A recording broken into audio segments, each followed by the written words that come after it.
Welcome to ஸ்மரி குட்டீஸ் kitchen. இன்றைக்கி நம்ம என்ன செய்ய போகிறோம்னு பார்த்தீங்கன்னா, சிக்கன் பிரியாணி செய்யலான்னு இருக்கோம். அதுக்கு தேவையான பொருள் பார்த்துலாம். ஃபஸ்ட்டு சிக்கன் 1 கிலோ எடுத்திருக்கேன். அதை நல்லா வாஷ் பண்ணி மஞ்சத்தூள், சால்ட்டு போட்டு லைட்டாக மேரினேட் பண்ணி வச்சுருக்கேன். அதுக்கப்புறம் பார்த்தீங்கன்னா, ஆனியன் வந்து 400 கிராம்ஸு, தக்காளி 400 கிராம்ஸு, இஞ்சி பூண்டு ஈக்குவல் அமௌண்ட்டாக எடுத்து அரைச்சிருக்கேன்.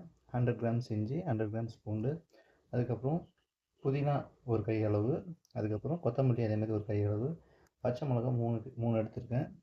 உங்களுக்கு எவ்வளோ காரம் வேணுமோ அதுக்கேற்ற மாதிரி நீங்கள் எடுத்துக்கலாம். அதேமாரி காஷ்மீரி சில்லி பவுடர் இது வந்து 2 டேபிள் ஸ்பூன் எடுத்திருக்கேன். அதுக்கப்புறம் பிரியாணி மசாலா 1 ஸ்பூன் எடுத்திருக்கேன்.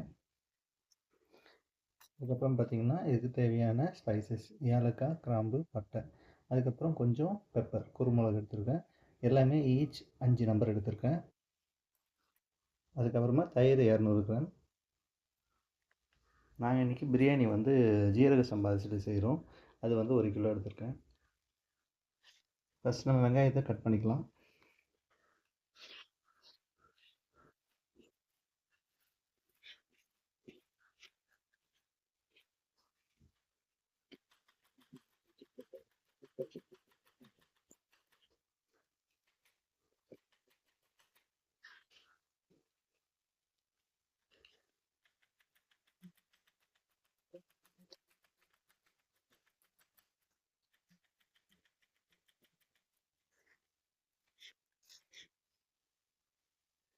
இப்போ நெக்ஸ்ட் வந்து நம்ம தக்காளியை வெட்டுறோம்.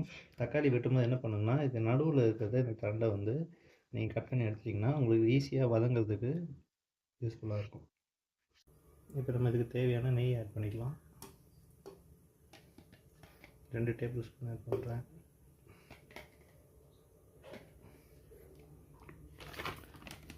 அதுக்கப்புறம் பூர்ண ஆயில் ஒரு 150 ml ஆட் பண்ணிக்கிறேன். பூர்ண ஆயில் ஒரு 150 ml ஆட் பண்ணிக்கிறேன்.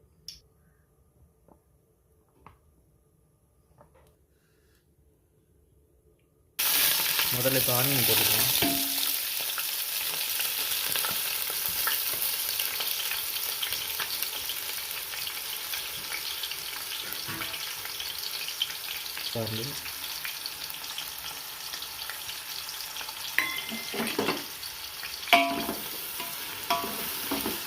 இந்த ஆனியன் வந்து நல்லா கோல்டன் ப்ரௌன் கலர் ஆகிற வரைக்கும் நல்லா வதக்கணும். அது இப்போ வெங்காயம் பார்த்திங்கன்னா உங்களுக்கு கோல்டன் ப்ரௌன் கலர் வந்துடுச்சு. இப்போ என்ன பண்ணிங்கன்னா அடுப்பை சிம் பண்ணிவிட்டு ஃபஸ்ட் என்ன பண்ணுறோன்னா மிளகாத்தூள் எடுத்து வச்சுக்க மிளகாத்தூள் போடுறோம். இப்போயே நீங்கள் போட்டிங்கன்னா தான் அந்த கலர் வரும். சிம் பண்ணிவிட்டு போடுங்க. நீங்கள் ஃபாஸ்ட்டாக வச்சிங்கன்னா அந்த மிளகாத்தூள் வந்து தீஞ்சிரும், அப்புறம் டேஸ்ட் மாறிடும்.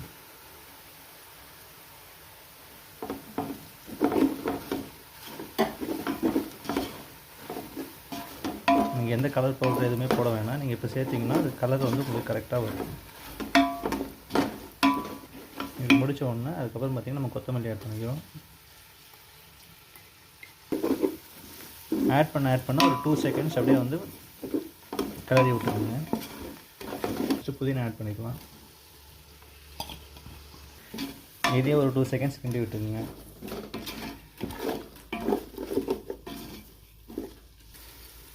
இப்போ நம்ம எடுத்து வச்சுருக்க இஞ்சி பூண்டு பேஸ்ட் ஆட் பண்ணிக்கலாம்.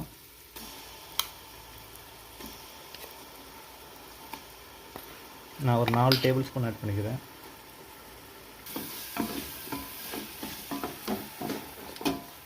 இஞ்சி பூண்டு வதக்கும்போது பார்த்திங்கன்னா நீங்கள் எப்போவுமே வந்து அடுப்பில் சிம்மில் வச்சே வதக்குங்க, இல்லைனா வந்து அடி பிடிக்கும். இஞ்சி பூண்டு எவ்வளோ எடுத்துருக்கேன் பார்த்திங்கன்னா ஈக்குவல் அமௌண்ட் எடுத்துருக்கேன். 100 கிராம்ஸ் இஞ்சி, 100 கிராம்ஸ் பூண்டு எடுத்துக்கிறேன். அதே மாதிரி உங்களுக்கு எல்லாமே டிஸ்கிரிப்ஷனில் இங்கிலீஷ்லேயும் கொடுத்துருக்கேன், தமிழ்லேயும் கொடுத்துருக்கேன். எதாவது டவுட் இருந்தால் அதில் பார்த்து தெரிஞ்சுக்கோங்க. இப்போ இஞ்சி பூண்டு பார்த்திங்கன்னா நல்லா வதங்கி அந்த எண்ணெயெல்லாம் தனியாக பிரிஞ்சு வந்துடுச்சு. இஞ்சி பூண்டு வந்து அந்த பச்சை வாசம் போகிற அளவுக்கு வதக்கணும். இப்போ நெக்ஸ்ட் நம்ம என்ன பண்ணணும்னு பார்த்திங்கன்னா தக்காளியும் எடுத்து வச்சுருக்க தயிரையும் ஆட் பண்ணுறோம்.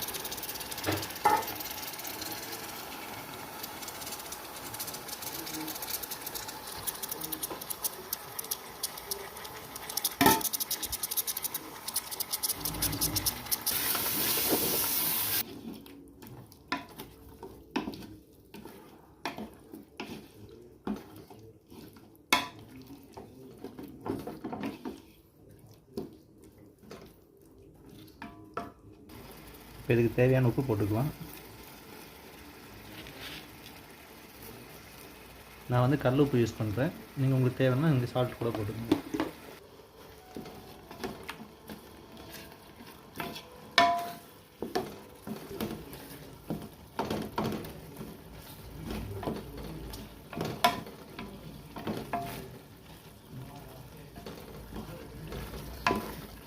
இப்போ பார்த்தீங்கன்னா உங்களுக்கு தக்காளி நல்லா மசிஞ்சு மசிஞ்சிருச்சு. இப்போ என்ன பண்ணணும், நம்ம சிக்கன் ஆட் பண்ணிக்கலாம்.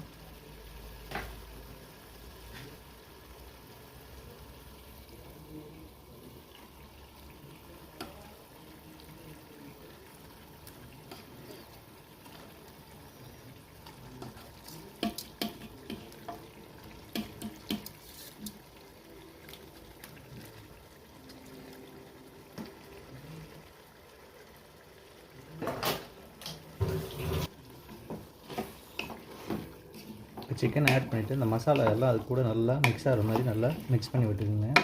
அதுக்கப்புறம் பார்த்தீங்கன்னா ஒரு 2 மினிட்ஸ் கை விடாமல் அப்படியே மிக்ஸ் பண்ணி விட்டிங்கன்னா அந்த மசாலாலாம் நல்லா அந்த சிக்கனில் இறங்கும். அதுக்கப்புறமா ஒரு 5 to 10 மினிட்ஸ் வந்து சிம்மில் வச்சு கொஞ்சம் நல்லா வேக விடுங்க. அப்போ இன்னும் வந்து அந்த மசாலா வந்து நல்லா உள்ளே இறங்கி சிக்கன் உங்களுக்கு நல்லா டெண்டராக இருக்கும்.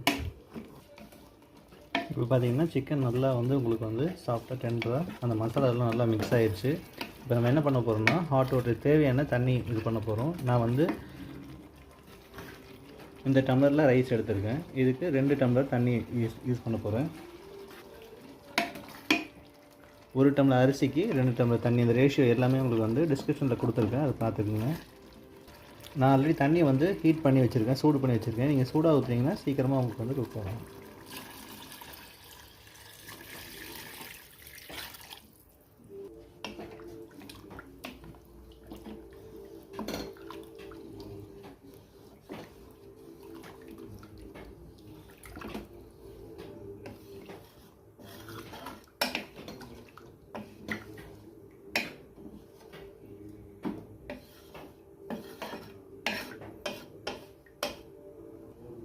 இப்போ தண்ணி ஊற்றிட்டு நம்ம என்ன பண்ணுறோன்னா ஹை ஃப்ளேமில் வச்சு ஆன் பண்ணி விட்டுடலாம். இது வந்து நல்லா பாயில் ஆகி வரும்போது நம்ம சால்ட்டுன்னு இது வந்து காரம் வந்து கரெக்டாக இருக்கான்னு சொல்லி செக் பண்ணிக்கலாம். இப்போ வந்து நம்ம பிரியாணி மசாலா வந்து நல்லா கொதிக்க ஆரம்பிச்சிச்சு. இப்போ என்ன பார்த்தீங்கன்னா நடுவில் இருந்து அந்த தண்ணி இருக்குது பார்த்தீங்களா, அதை எடுங்க. சைடில் இருக்க இந்த எண்ணெயெல்லாம் எடுக்காதீங்க. அதை எடுத்து நம்ம சால்ட்டு காரம்லாம் கரெக்டாக இருக்கான்னு பார்த்துக்கலாம். இப்போ சால்ட்டு காரம் எல்லாமே கரெக்டாக இருக்குது. அதுக்கப்புறம் நான் இப்போ ஊற வச்சுருக்கேன். இந்த டைமில் வந்து நம்ம சால்ட்டு அதுக்கப்புறம் காரம் வந்து உங்களுக்கு தேவை அதிகமாக வேணும்னா நீங்கள் வந்து இந்த டைமில் ஆட் பண்ணிக்கலாம். அரிசி போட்டதுக்கப்புறம் நம்ம ஆட் பண்ண முடியாது. இப்போ இதில் வந்து பார்த்திங்கன்னா சால்ட்டு காரம் எல்லாமே கரெக்டாக இருக்குது. இப்போ வந்து நம்ம ஊற வச்சு வச்சுருக்க ஜீரக சம்பா அரிசியை போட போகிறோம். நான் அரிசியை வந்து ஒரு 1/2 hour ஊற வச்சுருக்கேன். இப்போ அரிசியை போட்டு நல்லா கிண்டி விடுங்க. நீங்கள் பயப்பட வேணாம், பாஸ்மதி ரைஸ் போட்டால் நமக்கு வந்து அது அரிசி உடையும். இது வந்து நீங்கள் அந்த மாதிரி பயப்பட வேணாம். நல்லா தாராளமாகவே நல்லா கிண்டி விடலாம். கிண்டி விட்டுட்டு என்ன பண்ணுங்கன்னா ஹை ஃப்ளேமில் வச்சு மூடி விட்டுருங்க. இப்போ மூடி வச்சதுக்கு பார்த்தீங்கன்னா அதுக்கப்புறம் ஒரு 5 மினிட்ஸில் வந்து பார்த்திங்கன்னா உங்களுக்கு வந்து சைடில் ஆவி வரும். ஆவி வந்ததுக்கப்புறமா நம்ம ஓப்பன் பண்ணி என்ன பண்ணலாம்னு அடுத்து நான் சொல்கிறேன்.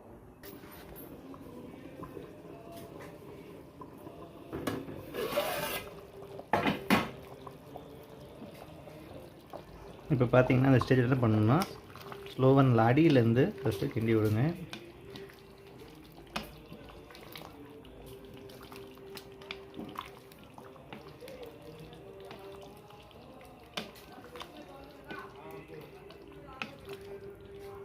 தண்ணியும் ரைஸும் ஈக்குவலாக வர வரைக்கும் கொஞ்சம் கிண்டி விட்டுட்டே இருங்க.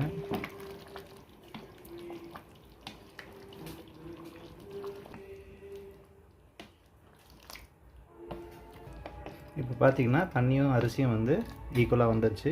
இப்போ நம்ம இதை மூடி வச்சுட்டு ஒரு 15 நிமிஷம் தம் போடுறோம். நான் தம் போடுறதுக்கு என்ன பண்ணுறேன்னா அடியில் வச்சுருந்தா ஒரு தோசைக்கல்லை வச்சுக்கிறேன். ஏன்னா உங்களுக்கு அடி பிடிக்காமல் இருக்கும்.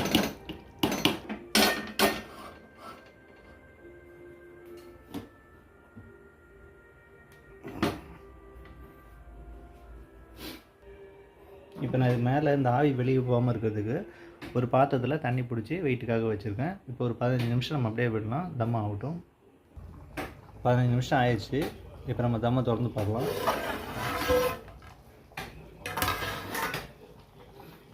இப்போ என்ன பண்ணுங்கள், ஜஸ்ட் அப்படியே சும்மா கீழே மேலே லைட்டாக திருப்பி விடுங்க. ரொம்ப அடி வரைக்கும் கிட்ட வேணாம்.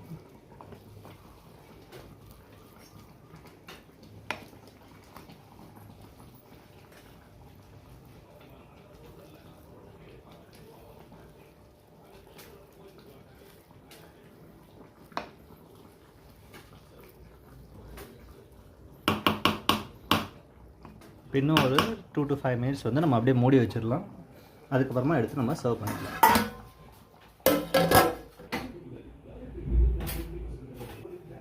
இப்போ ஒரு அருமையான ஜீரக சம்பா சிக்கன் பிரியாணி ரெடி ஆயிடுச்சு. எல்லோரும் என்ஜாய் பண்ணி செஞ்சு பார்த்து சாப்பிடுங்க.